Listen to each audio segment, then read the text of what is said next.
Hello, everyone. My name is Sheetal Kochar. My pronouns are she, her. I'm a brown woman with black shoulder length hair, and I'm wearing a pink floral top today. I'm a member of research team at Canadian National Institute for the Blind.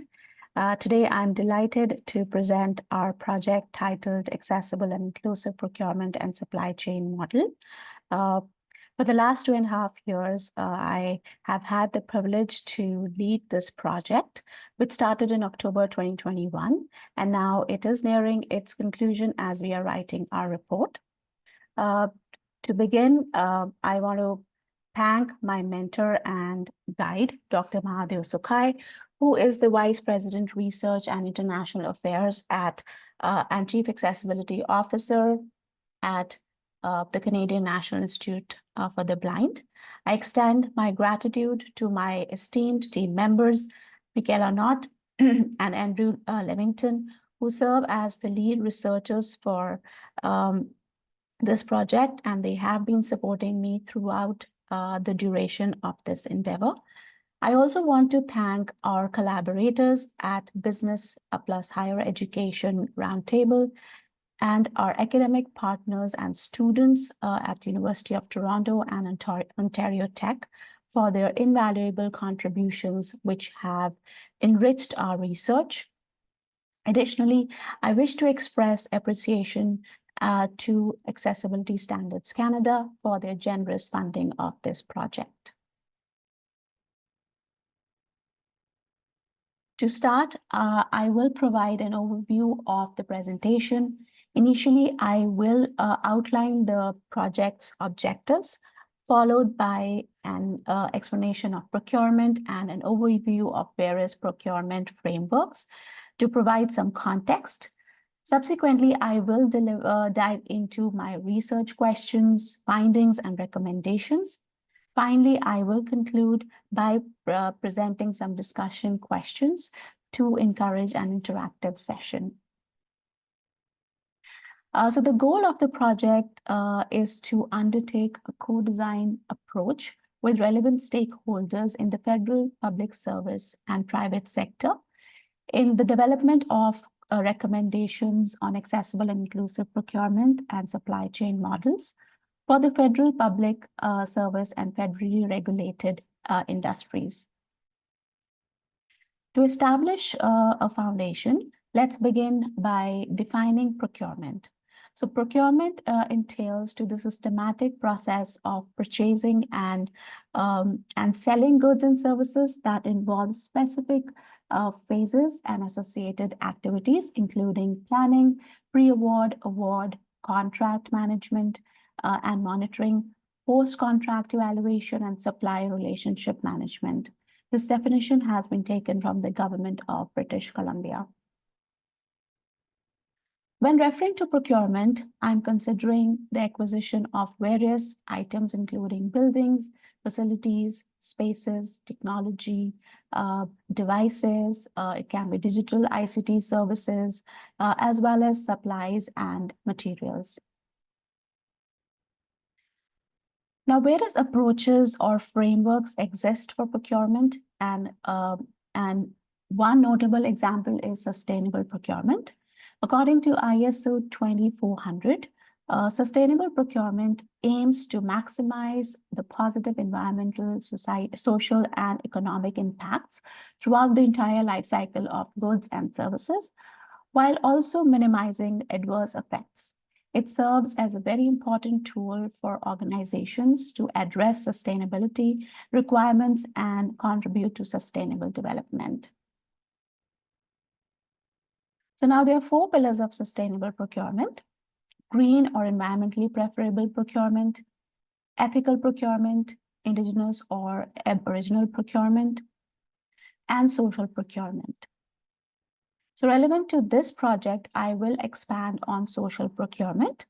So social procurement fosters diversity and inclusivity by creating economic opportunities for equity-seeking groups and other target populations. This includes purchasing from suppliers that offer social value, such as nonprofits, social enterprises, diverse suppliers, and mandating suppliers to deliver social value as a condition of the contract, often outlined through community benefit agreements. Talking about accessible procurement, this is the framework this project is advocating for, which refers to the practice of purchasing goods, services, and works in a way that is mindful of and accommodating towards the diverse needs of different people, including those with disabilities. Now, situating accessible procurement. Accessibility would fall into the streams of socially responsible, broader outcomes procurement around using public procurement for equity, inclusion, and creating value for society, or best value, which goes beyond economic value, which can be developing broader societal benefits, employment of indigenous communities, and access to small and medium enterprise, involvement with public administration. Once we gained this understanding, we were able to better frame our research questions, which are: how is accessibility addressed by current social and inclusive procurement frameworks in Canada? And what are some of the drivers and enablers and barriers for implementation of accessible procurement process? We started by conducting literature review and environmental scan of standards, policies, and legislations in the space of procurement. To gather some qualitative and quantitative data, we used mixed method approach where we conducted some key information interviews with procurement professionals. We did co-design sessions with suppliers and entrepreneurs with disabilities. We also developed and conducted a stakeholder national survey. From the international environmental scan of policies and legislations, we found that United Nations Convention on the Rights of Persons with Disability, Article 9, identifies areas where accessible adaptations are needed. It expresses the obligation of state parties to ensure incorporation of accessibility on public procurement. The Sustainable Development Goal Agenda 2030, Goal 8, promotes sustainable, sustained, inclusive, and sustainable procurement, growth, economic growth, full and productive employment, and decent work for all. The United Nations Disability Inclusion Strategy, which was developed in 2019 across United Nations divisions and departments, defines disability inclusion as the meaningful participation of persons with disabilities in all their diversity, the promotion of their rights, and the consideration of disability-related perspectives in compliance with the Convention of Rights of Persons with Disabilities. The European Union, United States of America, Australia, New Zealand, United Kingdom are sources of some best practices and implementation for accessible procurement. From in the federal, provincial, and municipal landscape, we found that there is lack of consistent standards and legislations across the country. There is lack of procurement policies and accountability frameworks. Indigenous procurement came out as a good source of best practices. Canadian federal and provincial accessibility legislations only briefly touch on accessible procurement. Social and sustainable procurement policies are being developed at municipal level. These frameworks mention persons with disabilities as an equity-seeking group, but they do not address the accessibility of procurement process. There is a rapid public procurement modernization happening, which is great. For smaller municipalities, policies and the guidelines are deferred to the provincial procurement legislations and accessibility requirements. From our expert consultations with procurement professionals all over Canada, we found that there is lack of awareness, tools, trainings, and support on accessible procurement for procurement professionals. High costs are associated with developing and buying accessible products and services was also flagged.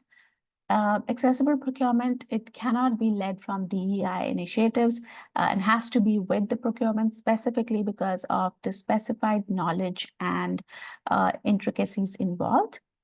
Good practices do exist, and we found provinces, Ontario, British Columbia, and Manitoba are leading in this space. However, there are nascent and limited research and resources available. From our co-design sessions with the entrepreneurs with disabilities, we found that there is lack of networking opportunities and there is lack of definitions of a disability-led business. There are no clear certification models available. There is limited access to startup investments and seed capital. There is lack of access to specialized assistive and adaptive technological support to business owners who fall outside of traditional employment settings, and the documentation and systems involved are usually inaccessible. We also developed a 75-question survey, which was divided into 11 sections to understand the level of accessibility of public and private procurement processes. In terms of organizational demographics, which was reported by the survey, we found that the survey was completed by diverse individuals who represented organizations were at federal, provincial, municipal, public, nonprofit, and private sectors. Majority of these organizations conducted business nationally in Canada. The participants had diverse roles in these organizations, ranging from procurement professionals, decision makers, end users, contract writers, risk assessors, compliance officers, etc. In terms of the accessibility maturity level, we found that only 7.14% of organizations have identified enablers, but universal designs are not necessarily spread across the organization's processes. 28.57% of organizations have started their journey towards implementing accessibility. There is awareness, education, and training on shifting mindsets, and these organizations are starting to work on action gaps. 14.29% of organizations, they may want to implement accessibility, but they don't know where to start. They don't have the time, money, resources, or capacity to do that. When asked about the enablers to implement AP, the respondents reported the top three as to provide access to goods and services to the public, to provide an inclusive workplace, and government legislation requirement. When asked about the barriers that impact their organization's ability to implement accessible procurement, the top three reasons reported were lack of organization staff's knowledge and expertise on accessibility, lack of accessibility training resources for procurement professionals, and competing procurement priorities and timelines. On asking about the barriers on accessibility, which the suppliers with disabilities face in procurement professional, the top three barriers reported were government networking events or public information sessions not being accessible, difficult to find an open bid on or competition, and difficult to receive results from or feedback on the bid. Some potential solutions proposed by the respondents were sharing of accessible documents, spreading awareness on accessible procurement, and accessible networking opportunities. So all these findings helped us develop our recommendations, which are to evaluate overall accessibility awareness level of knowledge and commitment within the organization, foster inclusive leadership and organizational culture change on accessibility to build an accessible procurement strategy or framework, develop training for procurement professionals that is related to their roles and responsibilities, increase the representation of persons with disability in procurement professions and as subject matter experts in different specialties, outline a commitment to accessibility in the requirement settings and embed it into all the documentation. We need to revamp the contract language evaluation and risk assessment frameworks in the context of accessibility and inclusion in procurement. All documents and systems involved in the process must be accessible. Regularly review and update guidelines and resources based on feedback and evolving best practices.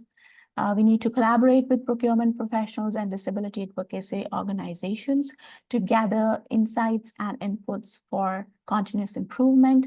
And we need to develop an accountability framework to monitor and evaluate in alignment with local community and social expectations and values on accessible procurement outcomes. I will conclude by presenting some discussion questions to encourage an interactive session. How can we enhance support for business and organizations in implementing successful procurement strategies, especially in light of limited knowledge in this area? How can success and progress in implementing accessible procurement be measured and monitored? What role can the government play in promoting and implementing accessible procurement?